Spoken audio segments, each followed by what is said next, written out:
PQ15 high-end na nylon material. So sa mga naghanap ng high-end type na PQ15, so ito rin guys. So meron siyang external switch. So pag pinress mo dito, yan.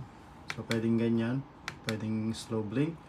Tapos kapag low press, mabubuhay yung flashlight niya. So long press ulit para mamatay. Then another press para mamatay naman to. So meron niyang mga kanya-kanyang rubber na takip dito. So para hindi yan magasgasan pag hindi niyo gagamitin. So maganda dito guys is adjustable siya. Ayan, up and down and left and right. Tapos pwede nyo rin hindi gamitin yung external niya na switch. Ayan. Pero mag-on pa rin yan. Ayan. So yun lang. Ganun pa rin. Long press pa rin kapag laser.